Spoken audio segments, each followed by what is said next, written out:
Welcome to Jewish Boy Calls His Mother. I'm your host, Sadia, and this is my mother, Ema. Hey, Ema. Hey, my sweetness, how's my big boy? Doing fantastic. Just getting things done, making things happen. You know how it is. You behaving yourself, boy? I have to. Okay. All right. So, topic for the day, just a little question. Baruch Hashem, you have a good amount of children, and you've Thank given them God. all wonderful names, but And they make great tax deductions. wonderful tax deductions, absolutely fantastic tax deductions. If you had to name a child a name that you've always wanted to and never got around to it, what name would that be? Had we had another boy, I would have named him Shalom Dove Fair after the sixth Lubavitcher Rebbe, the Rebbe Rashab. I Interesting. don't know why, but from the time I first became frum and saw his picture, for some reason, I just felt a very, very strong connection to the Rebbe Rashab. And as far as like his writings were concerned, I found his writings very easy to read and easy to understand. And the irony was when your father and I planned our wedding, we did not know we had done this. We picked the date we thought was best. And then shortly after that, your father discovered that that was the Rebbe Rashab's birthday. Oh, wow. And it was totally unintentional. I heard a rumor when I was in Mechon Chana that the Rebbe Rashab had compiled a book that he had given to the Frierdiker Rebbe of the names of every single individual at the present, past, present, and future that would have a connection to the Chabad movement. Interesting. I don't know how true that rumor is, but there was a rumor as to that. It's probably just a rumor. Most things are. Believe none of what you hear and only half of what you see. God knows the truth, and that's good enough for me. Yeah. I was just watching this YouTube video that was going around the From community. It was some rabbi or a guy with a beard talking in 770 and giving his response to that New York Times piece that came out, I think, earlier this week. Have you heard about that? I've heard about it. I never read it, but I heard about it from other people, and everyone had the same reaction. Everyone just started laughing and said, "Hey, if you're really concerned about what's going on in various schools, just look at the public school system and start there."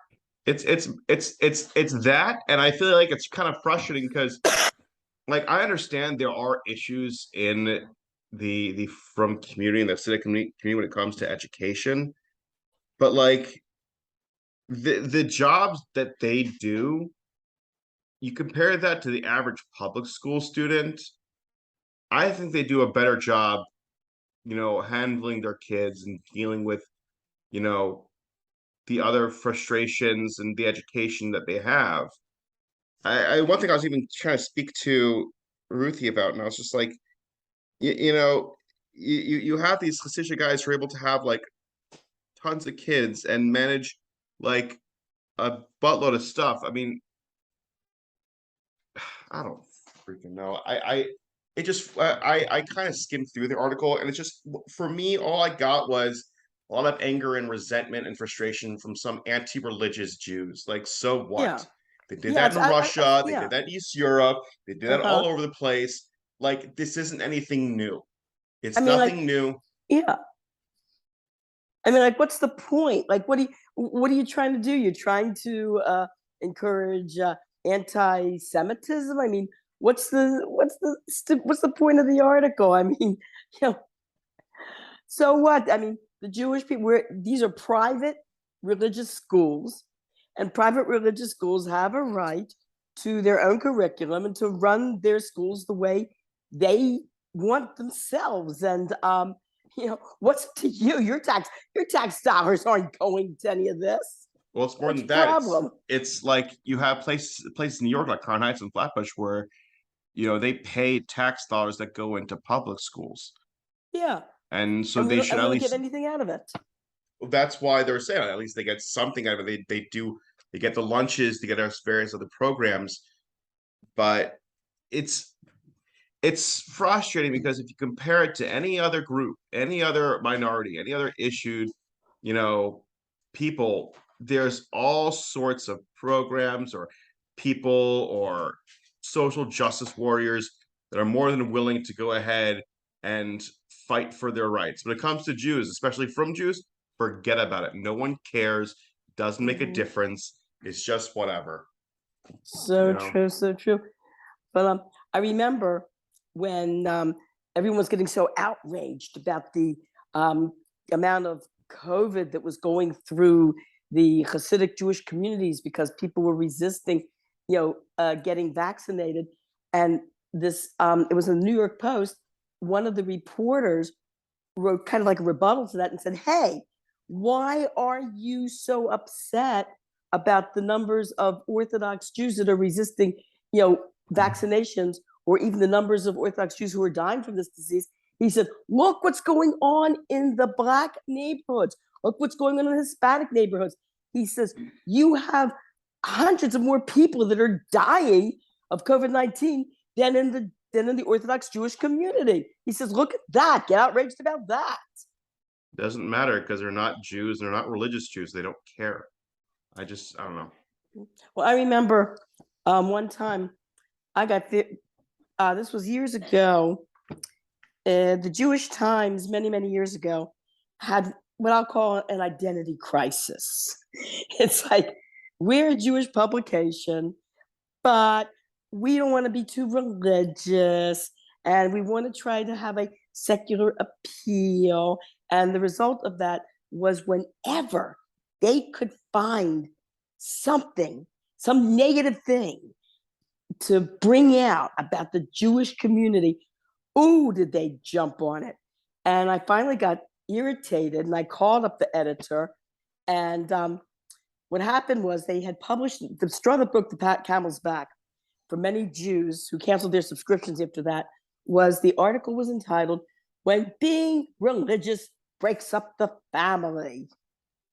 Mm, Basically a very negative article about the Baal Tshuva movement, which was at that time pretty much on its way, just beginning and gaining fervor. So I yeah. called them up and I let him have it. I let the editor have it. And I said, whenever you can pick any opportunity to make us look bad, you pick that opportunity and you love it. I said, and he says to me, "This is journalism, madam." I said, "No." I said, "Yeah, journalism." Yeah, I said, "It's yellow journalism." It's just whatever. You call someone on their BS, they're gonna go ahead and find a way to avoid it. There is no accountability except at the end of the days. That's it. Like But I but it stopped doesn't trying mean to that you argue with don't speak people. it. It doesn't mean that you can't speak out. It At doesn't least let matter you, though. Speaking out doesn't mean anything anymore. It doesn't. Everyone has a voice nowadays. Everyone has a platform. It's just exhausting drivel. You go on Facebook, you go on Reddit, you go on Instagram, and it's just a bunch of people just blasting their own stuff. And it's just exhausting and it's annoying and it's stupid. And I don't know. I haven't made a Facebook post, like a real Facebook post, in years. I would say maybe 6, 7 years, maybe. Like I'm not into actual. Facebook. I'm No, not into that. I don't Yeah. think you're into anything. I haven't seen you. I haven't seen you touch any social media, which it doesn't matter. But like, it's just junk. It's just all Wait a junk. minute. You and I are doing social media stuff now, aren't we? How many people are really going to listen to this? It's just You I never like to talk. know. I like talking to you. I like Mm-hmm. having conversation. I like speaking to Mm-hmm. you. I think it's a good opportunity for me to have this and have it on record in the future to show my kids saying, "Hey, this is what your grandma was," and yada yada yada. Like other than that, who cares if anybody sees this? I just do it more like out of fun. It's a This is fun what your hobby to me. grandma was. I don't know. I don't want to sound morbid or whatever, but like that's just realistic. That's just reality. That's just part of how it is. I'm not. I don't know how to sugarcoat anything anymore. Um, So what is it? I was just having a conversation with one of your siblings about being too negative yeah. with one of her kids. And what is this? I mean, is this a negative depression, National Negative Depression Day or something? It's like maybe it's the weather, because here in Florida It's been very, very rainy and dark and drizzly. I think we haven't seen the sun in like 2 days. I forgot what it looked like. Yeah. What's it like in Baltimore? Is the sun shining? It's nice. It's really nice. This is what I like about in Baltimore. Baltimore has like this summer. Summer is just annoying. Summer is annoying because it is just like it's really nice for June. July it starts getting a hot, and August it's just schmaltzing. It's freaking nuts. But September it's a nice cool, and it has that nice cool for like a month and a half or like 2 months. So we're gonna have this till Mhm. October. It was nice. Well, today it went down to like 77 degrees here. Oh, In fact, 77 I degrees. took a walk, and like people were walking and said, "Wow, this feels really nice." Mm. Yes, Oh, we had a all real right. real cold wave down here. So I got a question for you. Uh No, it's just stupid. Don't worry about it. What discontinued thing do you really want brought back? oh. Discontinued thing. Like Discontinued like thing. Oh, I love Surge that or question. String Things or Where do you get these questions? I come up with it myself. I'm very creative. No, you don't. You go on a website probably, don't you? And come on, Sure, admit the whatever. truth. Quit pushing it off the reality. You have to accept this. Okay, Yeah, I'm what's the trying to question? think. Things brought back. Things brought. I'm thinking. Things brought back. Things brought back. Things brought back. Things brought back. Things brought back. I'm trying to think. There's not too much actually. I'll tell you, I wasn't so crazy about the styles years ago. I don't know any styles brought back. Um, I liked. I think most people liked.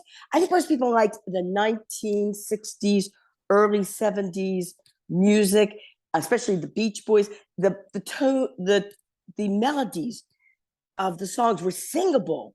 I mean, especially during the folk song era with Peter, Paul, and Mary, people got together and sang those songs.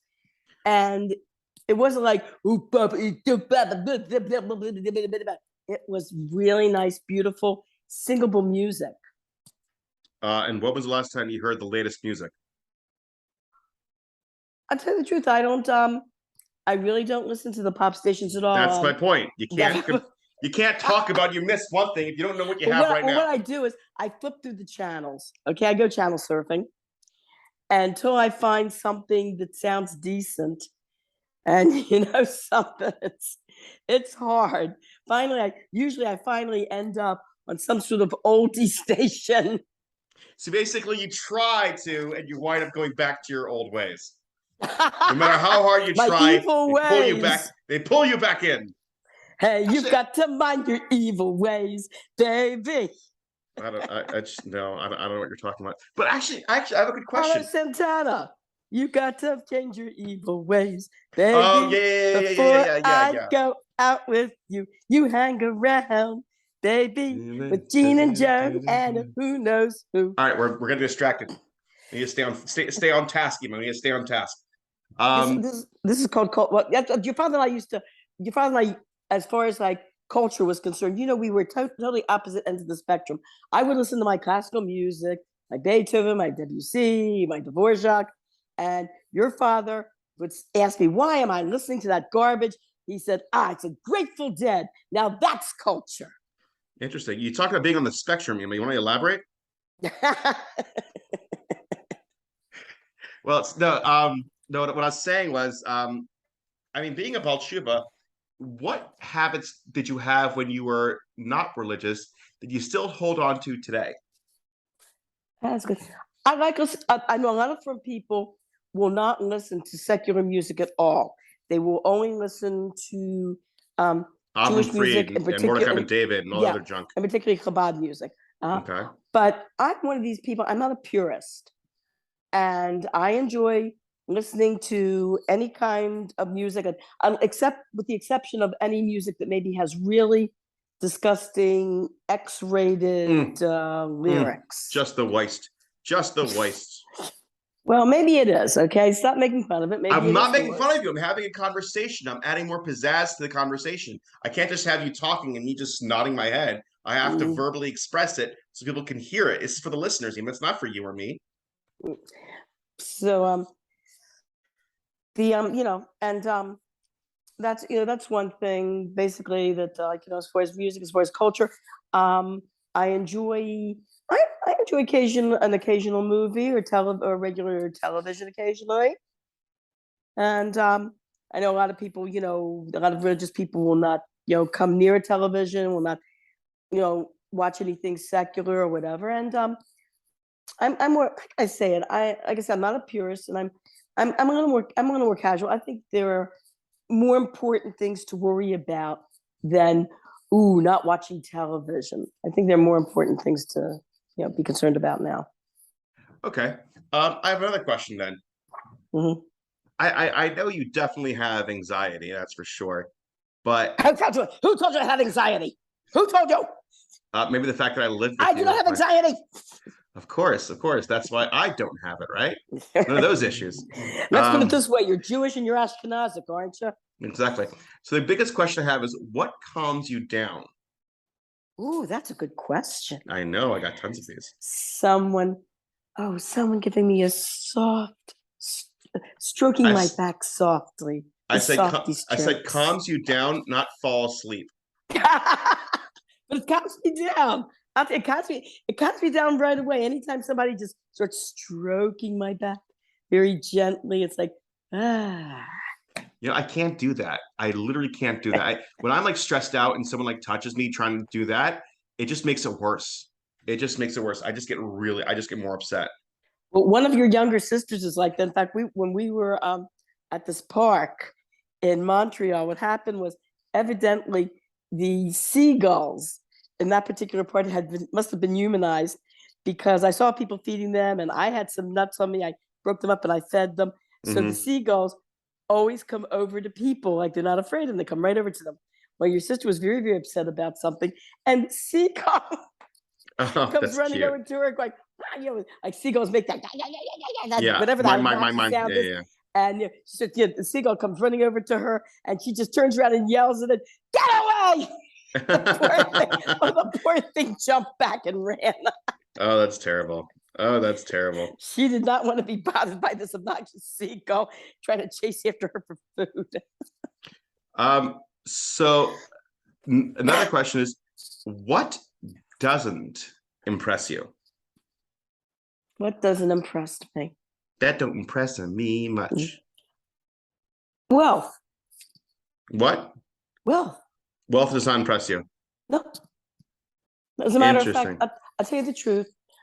What attracted me to the show in Baltimore, the Chabad show in Baltimore, Yeah. was that it wasn't big and it wasn't fancy.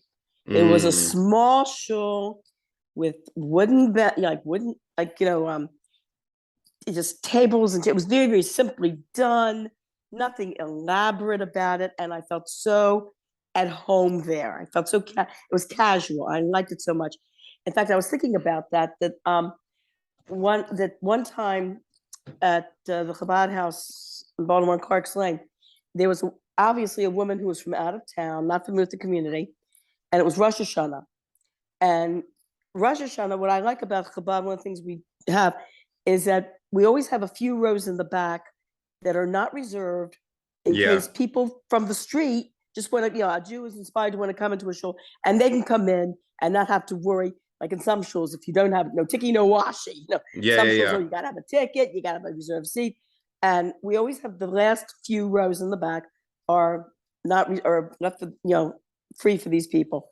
So this woman comes in, she looks around, and she says to me, another woman, I'm from out of town, and she goes, "Do I need a ticket to come in here?" So we were joking around, and we said, "Yes, and not only do you need a ticket, you need to have your nails done in red nail polish with little flower decals, and you must dye your shadel blonde, and you need to have a diamond ring and a mink coat." Cute, And cute. she cracked up laughing. And because I mean, you know, you when I was a kid growing up, those were the shuls that most people went to, the Hmm. mink shuls. Interesting. And I just, it's I'd say it's truth. I'm not downplaying, and it's important to have money. Yes, you need money to to do a heater mitzvah, to send your kids, to the Jewish schools, to Money live makes the world go decently, round. whatever. But I'm not impressed with. I've seen people and I've met people who were among what you would call the filthy rich, Yeah. and I don't feel comfortable around them, and I'm not Interesting. impressed. As a matter of fact, when I was in high school, the jocks, the real good looking jocks that all the girls just die for. I was Oh, never impressed with Tommy. those guys. You Never what? impressed with. I was never impressed with those guys. Never liked them. They were full. They were full of themselves. I never liked them. I liked the nerdy guys that were Mm, that not. I couldn't. Well, I had to be attracted to. I couldn't date a guy that was ugly. I'm sorry, yeah.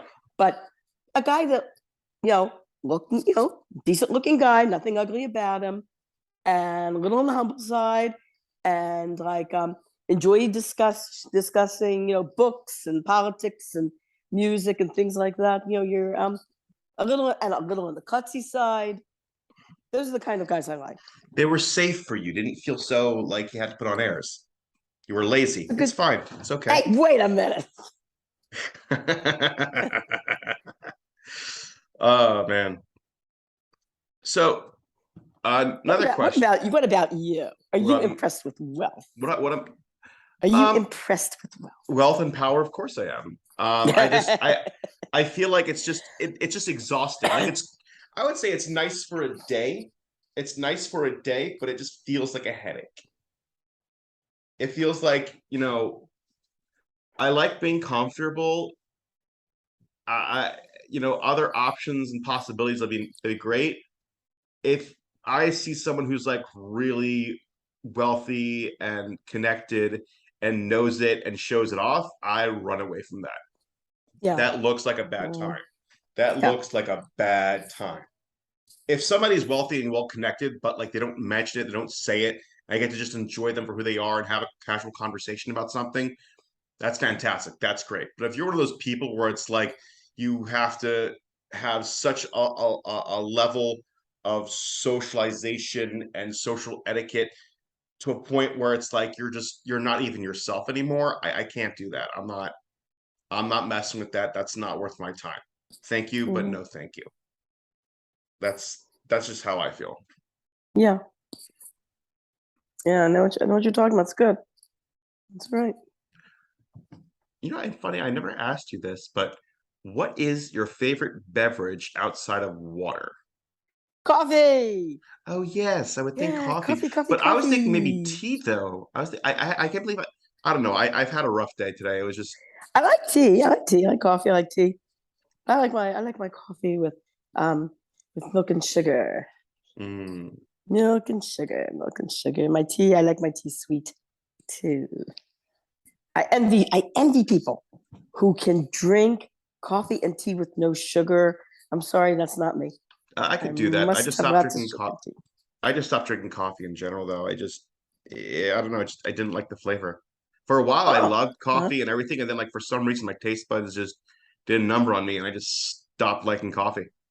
I just didn't that's like it. okay. Didn't like the Maybe taste. your body chemistry is changing. Maybe. Yeah, body chemistries change as we age. Yeah, yeah, yeah. Just waiting for the Grim Reaper, and I could just finish with it. If someone gave you a box with every item you've ever lost, what would be the first thing you'd look for?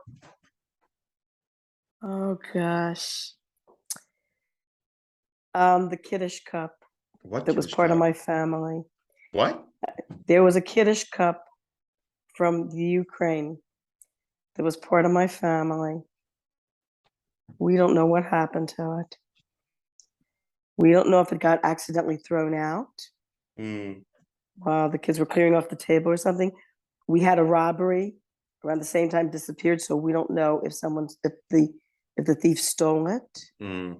But we never found it, Wow. and that made me feel very badly. Was But what that can I that do? so that was from your father's side or mother's It was side? from my father's side.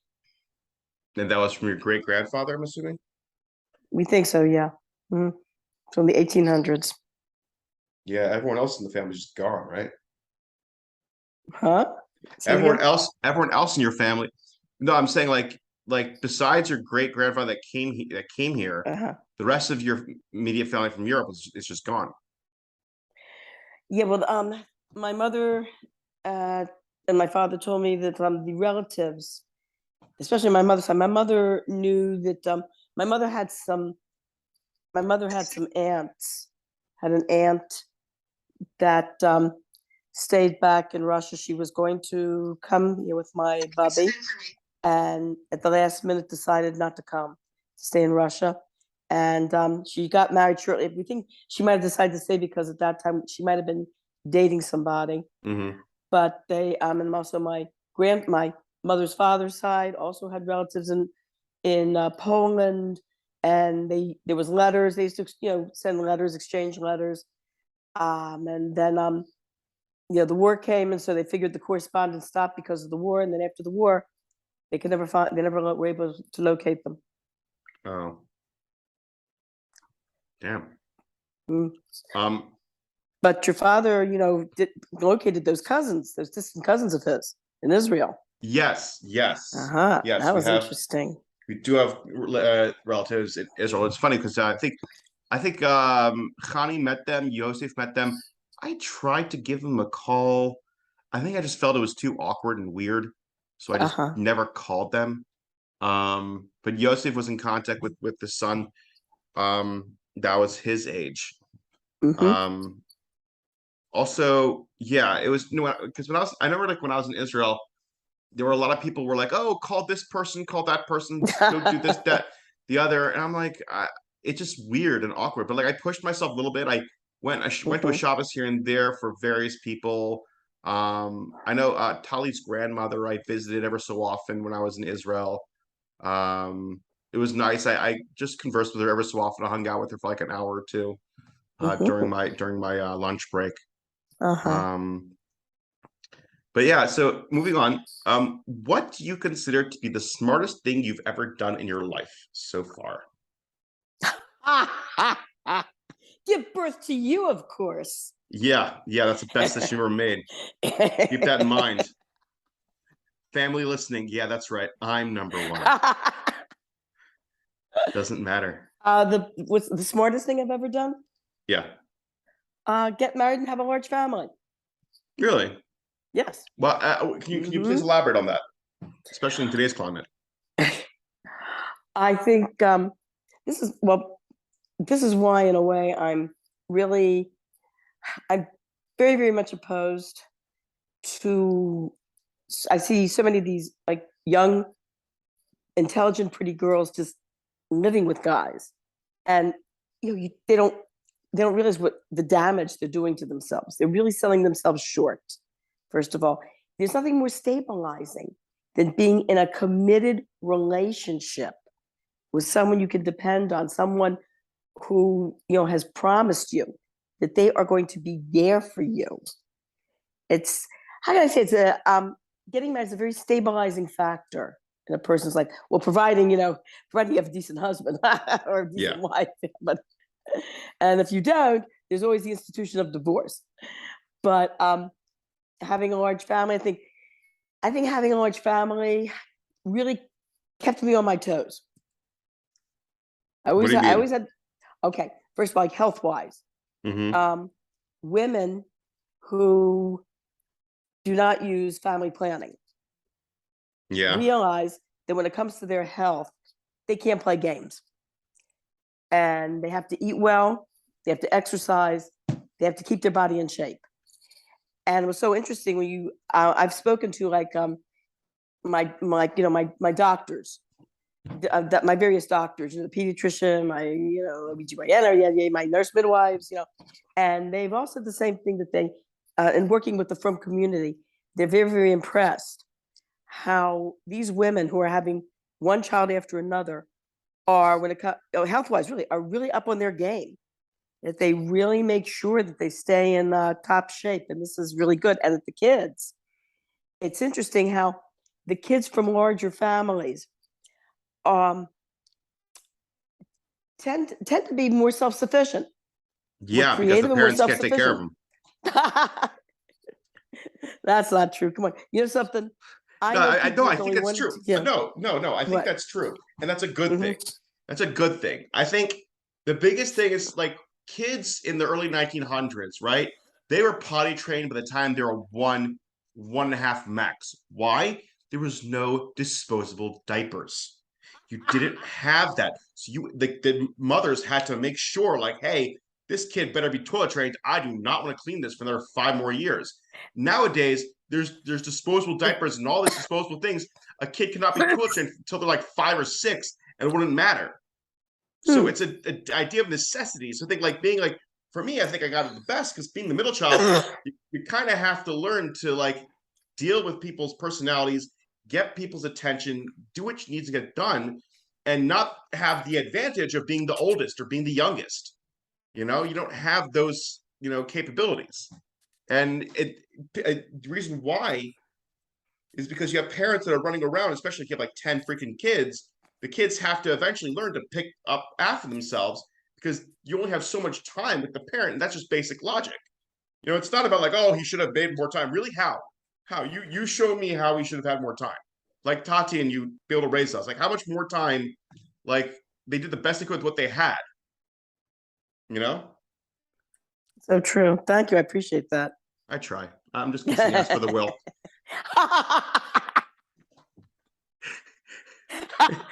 Remember your brother, the lawyer, what he always says, where there's a will, get me into it. I think I said that when we were teenagers, but that's okay. You can take it away from me. He took it away from you.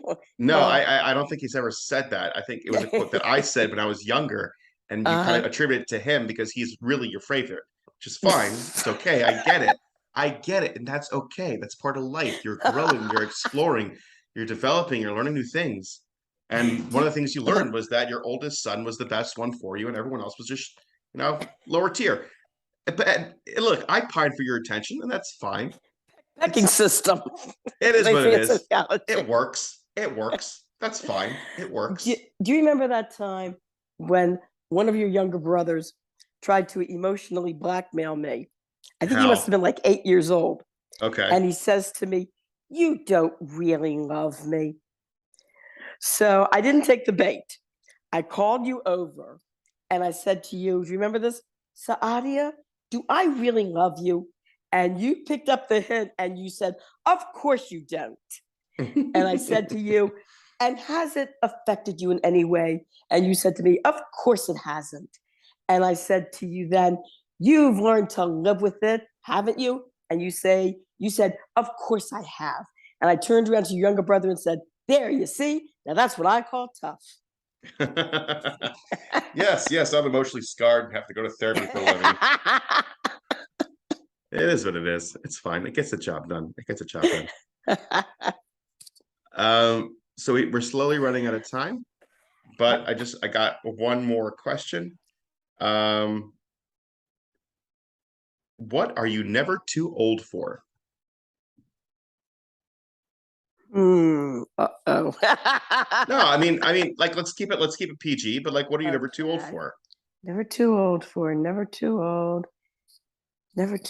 for ice cream, playing with toys. Never too old for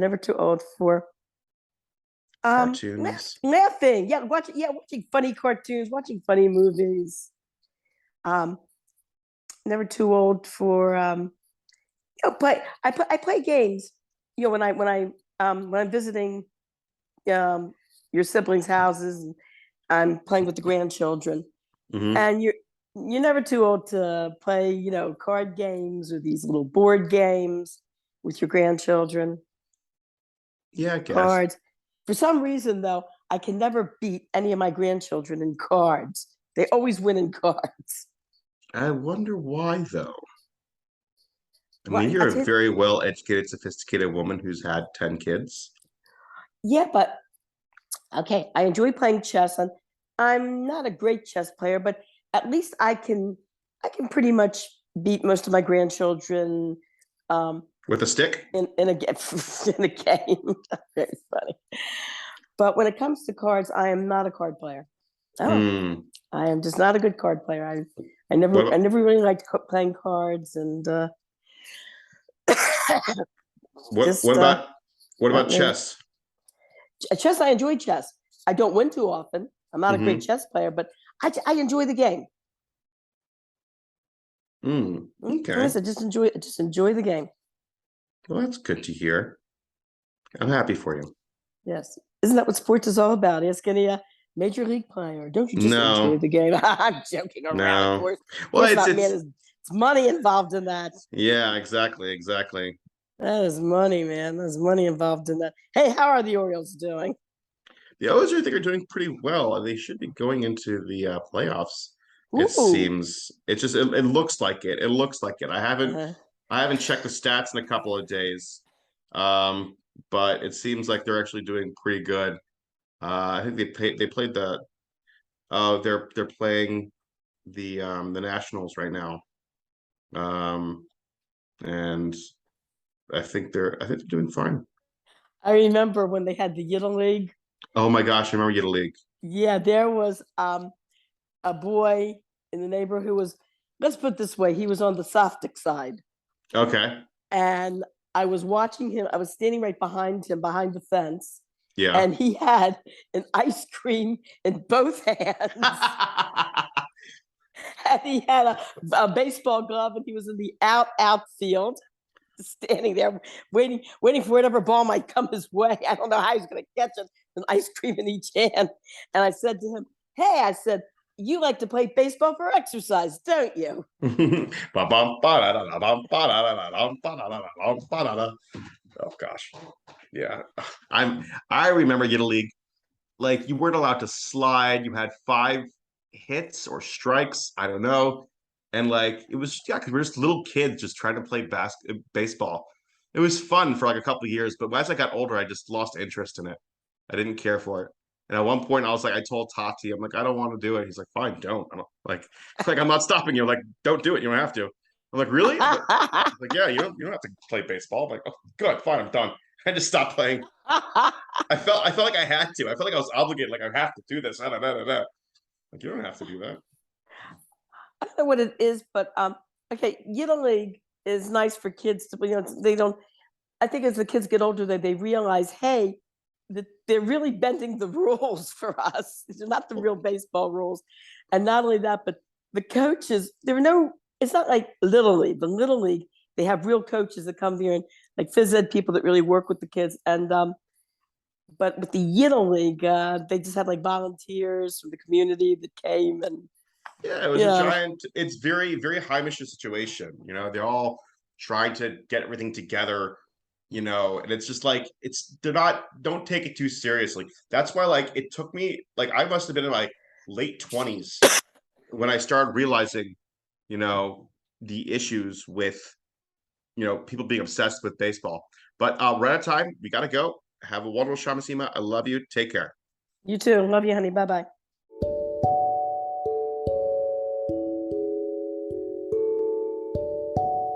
Thank you for listening to this week's episode. You can find us on YouTube and Facebook at Jewish Boy Calls His Mother. I know you would like it, and my mother would too.